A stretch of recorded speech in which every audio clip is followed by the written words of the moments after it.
a little history story today. Santa Claus versus Father Christmas. The true identity of the white-bearded, red-robed figure who fills children's stockings at Christmas has long been debated. 'Tis the night before Christmas, when all through the house not a creature is stirring, but someone is. While the household sleeps, a jolly visitor carefully places presents in stockings hung by the fireplace. After taking a sip of whatever tipple has been thoughtfully left out for him, he pockets a carrot and disappears up the chimney. With a tinkle of sleigh bells, he disappears into the night with his faithful reindeer, a merry laugh echoing across the rooftops. It is a familiar ritual, with one fundamental point of contention. Who do you think it was that brought you these presents? Are you a Father Christmas fundamentalist or a Santa Claus supporter? Each figure has his passionate partisans, and each wrapped up with issues of national and regional identity.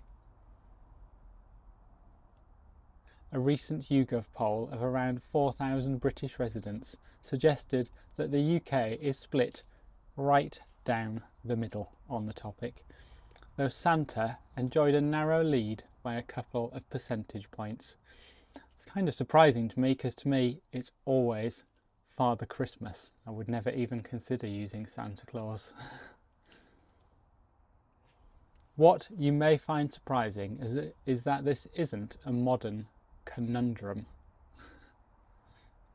In fact, the ongoing battle for seasonal supremacy has created a schism in British culture since the Victorian era. Despite what some Father Christmas traditionalists might think, myself included, Santa Claus is not some recent American arrivist. The forgotten history of the friendly rivalry between the pair of festive icons goes much deeper, and takes us on a transatlantic journey through popular culture back to a time even before our modern celebration of Christmas was taking shape. Let's start at the beginning, or as close as we can get to it. The figure of Father Christmas is undoubtedly more venerable than Santa Claus. In English culture, at least, references to characters who served to personify the period of Yuletide, that's Christmas, feasting and merrymaking can be traced back to at least the 15th century. But Father Christmas really emerged as a champion of the season when Christmas came under threat in Britain. He joined the fray the fray is the argument, the fight in the midst of religious and cultural arguments during a civil war when Puritans attempted to suppress traditional Christmas celebrations. And one Puritan pamphlet wrote in 1652 lamented that Father Christmas, who could once knock down Hercules, was lately suffering from a deep consumption, his former might sadly diminished. Christmas celebrations and Father Christmas both returned with the Restoration, but it wasn't until the Victorian revival of historic traditions and its creation of new ones that Father Christmas was truly reinvigorated as the presiding spirit of the season. Certainly Charles Dickens' portrait of the jovial ghost of Christmas present in A Christmas Carol, 1843, owes a lot to the established idea of Father Christmas as the personification of Yuletide celebration.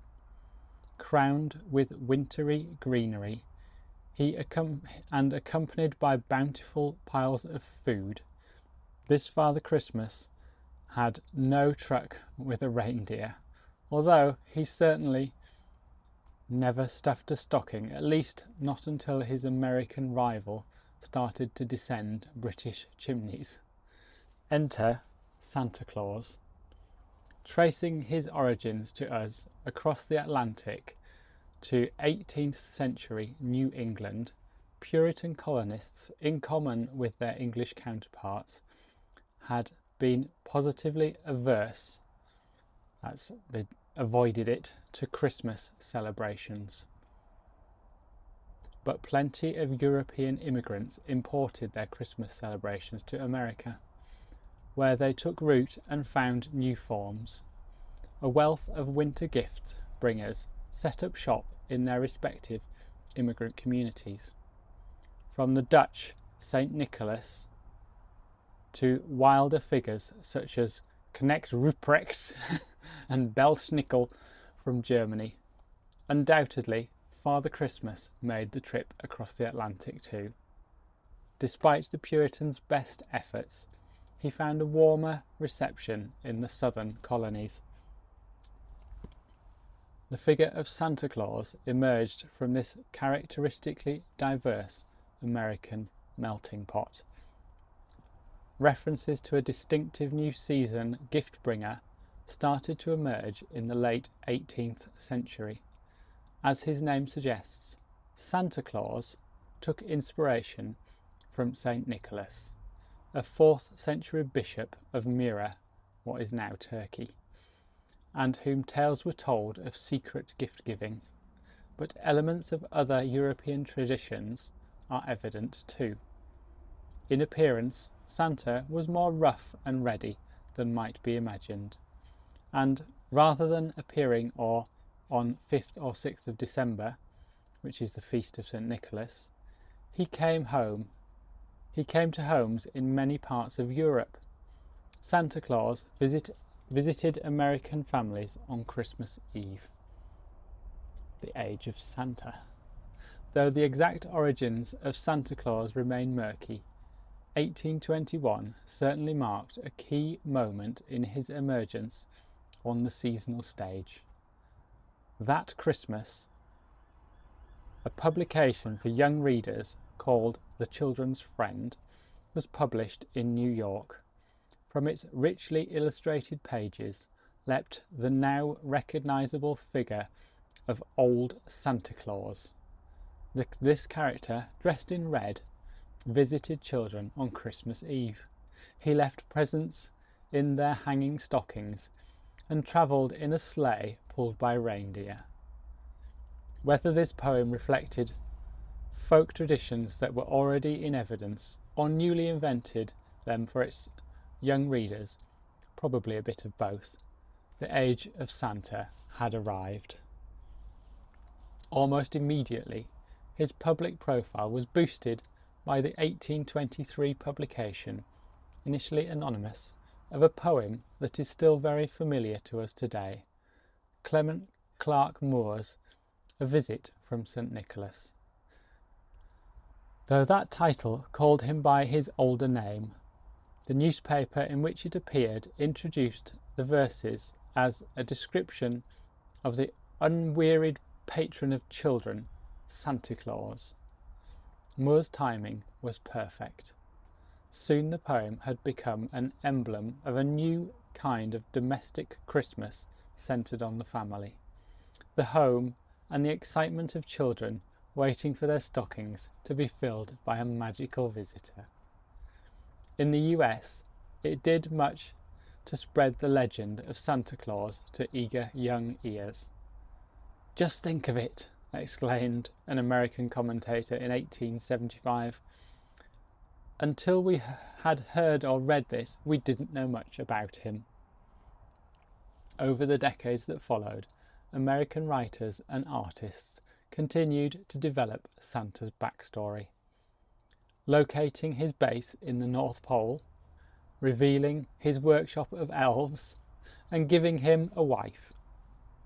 By the middle of the 19th century, Santa Claus' reach had expanded from its regional base in and around New York to become a ubiquitous figure in American Christmases. Nobody ever saw him, as one American described in 1853, though everybody has heard of him. Emboldened by such success, Santa looked to expand his empire further still. And now, then as now, the potent slices of American popular culture that crossed the Atlantic had a profound effect on the seasonal behaviour of the young, not to mention their demands on parents in Britain. Slowly but surely, Santa Claus gained a foothold in the old world, his legend disseminated in popular literature. Reprints of Moore's poem were certainly circulating in Britain by the 1850s, and probably earlier. Printed in the Illustrated London News in 1855, it was accompanied by some useful advice for British children looking to emulate their American counterparts. Before going to bed, the children hang their newest stocking near the chimney, or pin them to the curtains of the bed. Midnight finds a world of hosiery waiting for favours, and the only wonder is that a single Santa Claus can get around them all. One American book, now largely forgotten, seems to have had a particular impact on the profile of Santa Claus in Britain. Sisters Suzanne and Anna Warner shot to fame in 1850 when the former published The Wide, Wide World, one of the best-selling books of the 19th century. Hundreds of thousands of British readers read its heroine, Ellen Montgomery, hanging up her stocking for Santa at Christmas times, and perhaps emulated her hopeful act. Even more significant was the sisters' 1853 story, Carl Krinken, or A Christmas Stocking. The tale of a poor young American boy who, visited by Santa Claus one Christmas Eve, it seems to have captivated a generation of young Victorians. Looking back at her mid-century childhood, British writer Sarah Tooley recalled that the Warners' book did more than anything to popularise the visits of Santa Claus in our own country. And when British children read the story of Carl's adventures, it caught their imagination, and Saint Nick is now almost as popular in London as in New York. New British editions of the book were still being produced in the closing years of the 19th century. As early as 1856, taking stock of the transformations of Christmas celebrations over the previous decade or so, one Birmingham newspaper marvelled that Christmas stockings were already an established part of the season.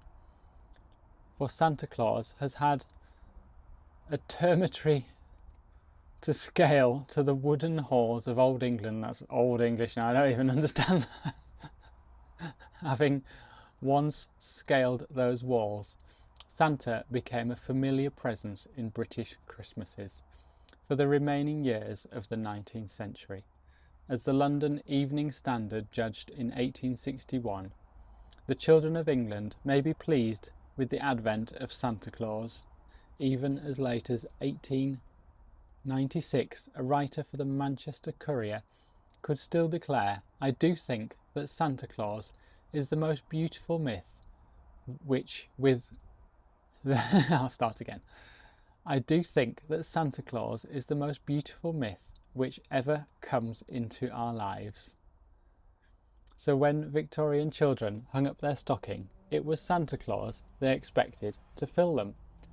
Not that Father Christmas retreated entirely in the face of Santa's celebrity. He increasingly appeared on cards and in magazine illustrations as an embodiment of the festive season. In the late 19th century, at least, there was clearly room for both figures in the landscape of British Christmas celebrations. In 1876, for example, the Darlington and Richmond Herald found space in its account of the coming Christmastide to tribute both Old Father Christmas as the incarnation of the merry season, and the American newcomer who had become a central part of domestic celebrations. We do not envy the home where the Christmas stocking. It is not an established institution, and Santa Claus one of the patron saints of the children's calendar. It wasn't long, though, before the outlines of these defined figures with their distinctive roles began to blur and merge. Even in 1880s, Father Christmas was sometimes named as the figure who filled festive stockings. The shadow of war and growing jingoism, whatever that means, seems to have sped up the process, and national tensions found their way into Christmas debates. This is longer than I thought it was. In 1912, one rather confused memorist looked back at his childhood in the mid-19th century, declared, "I am glad to say that in those days people knew nothing about such German things as Christmas trees or such German saints as Santa Claus. Our Christmas presents were found in stockings and put there by Father Christmas." He was taken to task for this assertion by a correspondent to Notes and Queries magazines, who attempted to set the record straight. "I am as John Bullish as I may be, but I do not remember finding any gifts in my youthful socks or stockings," they wrote, "and have an impression that my first introduction to the contemplation of such cornucopias was in the pages of an American storybook." Such memories soon faded, though, and by 1933 one newspaper laid out a deceptively simple answer to the question of who exactly stuffed British stockings. "Here we call him Father Christmas. In America he is called Santa Claus." That's my understanding as well. The patriotic preference to a homegrown gift bringer was at least temporarily in the ascendancy. It was rising up. Since then, the pair have been locked in a struggle for Britain's stockings. If Father Christmas's stock rose in the 20th century, Santa Claus had clearly made inroads into the psyche of British children in recent decades. Apparently, he has even gained a narrow lead this century. However, even the most ardent Father Christmas fanatic shouldn't panic about this apparent Americanization of British culture, arriving from across the Atlantic at the precise moment that our modern Christmas was taking shape in the Victorian era. Santa Claus should be considered as much a part of our traditional celebrations as Christmas trees, Christmas crackers, Christmas cards, and good old Father Christmas himself. In the spirit of the season, let's call a truce between these jovial icons. This Yuletide, if you really want to honour festive tradition, raise a glass to Father Christmas in thanks for your family's feast and blessings of the season. But make sure you hang out a stocking for Santa Claus.